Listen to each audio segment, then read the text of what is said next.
Hello, this video is going to be about the Hungarian elections, which were quite interesting and of interest to everyone in the world because it's sort of on the crest of a wave, I think, a whole system that the world is going through.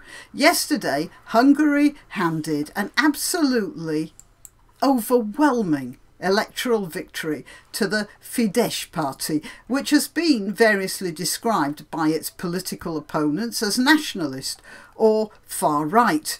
Certainly, its head, Viktor Orban, has been accused of corruption, and with some justification, as I understand it. So whatever its agenda, there are definitely doubts about the moral purity of Fidesz.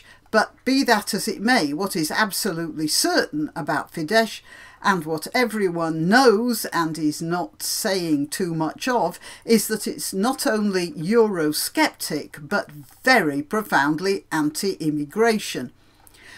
The BBC has been pretty quiet on the subject, just like it went quiet for a while after Trump was elected, or indeed when the news broke about yet another rape gang, principally formed of Muslim men of Pakistani cultural background, which came to light in Telford, and that one even worse than the others, if it's possible to imagine. Just as an aside, actually, I thought it might be pertinent to speculate on the answer to a question which has sometimes been asked in connection with the subject of these rape gangs. Why did other members of the Pakistani community, who must have known what these men were doing, why did they not shop them to the police? Especially, why did their wives and the other female family members not say something? After all, as women, you would have expected at least a little sympathy. My theory is that the wives at least, kept quiet out of a sense of relief. Let's face it, it's about a 98% probability that these women did not choose those men as their husbands. The men would have been chosen for them from among their close relatives. Now, if I were one of these women being offered the chance not to have one of those mono-browed sewers of corruption heaving and sweating on top of me of an evening, but instead out of the house spending time torturing some white girl whom I have in any case been taught to despise, I think I'd keep stum as well. Anyway, that's entirely by the by. I was going to talk about Hungary, wasn't I? You see, Hungary has voted in by a majority of 2/3 a party specifically constituted to keep out immigrants, especially those from the Middle East. This is what they don't want, and they don't want it so much that they have jettisoned any pretense to liberal democracy which their entry into the EU required. Hungary is now more or less an ethno-state. That's a bad word, and I am fascinated by how the EU is going to spin this one. Hungary has always been a little on the revolutionary side from the beginning, actually. There's a story about the early days of Christianity in Hungary when, in 1046, a group of local lords decided that Christianity wasn't for them and got hold of the first Christian bishop of the area, Gerard of Sanad, for those who might be interested, and threw him off a cliff into the Danube. Mind you, it didn't stop the march of Christianity, nor did their 1956 revolution stop the march of Russian hegemony. So the new and astonishingly undisputed Prime Minister and leader of Fidesz, Viktor Orban, has been making it his job to put a stop to another sort of march. In 2015, when in coalition with the Christian Democrats, he built the barrier to staunch the flood of migrants who'd come through Serbia and were heading into Hungary.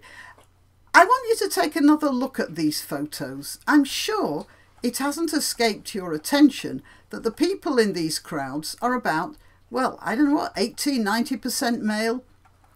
These men are supposed to be fleeing a terrible war in Syria, I can understand a persecuted minority running in this way, like for instance Yazidis and Christians, but these are self-admittedly Syrian Muslims. Let's leave aside the distinct possibility that many of them are actually Afghani and North African economic migrants who've destroyed their passports and are pretending to be Syrian refugees. For the sake of argument, let's say they are all Syrians. What would we call young men running away from a terrible war instead of staying and fighting for their country? Or, if they have little respect for their own governments, at the very least, staying to fight for their wives and sisters? What would we call such people? Well, we'd call them cowards, wouldn't we? Any European who did that would get nothing but disgust from his fellow countrymen. Why do we not regard it in the same way when it's Arabs we see refusing to take up arms on behalf of their countries and families, and instead abandoning both to their fate? And in this case, the Hungarians found that on the say-so of Angela Merkel, the Stan Laurel of European politics,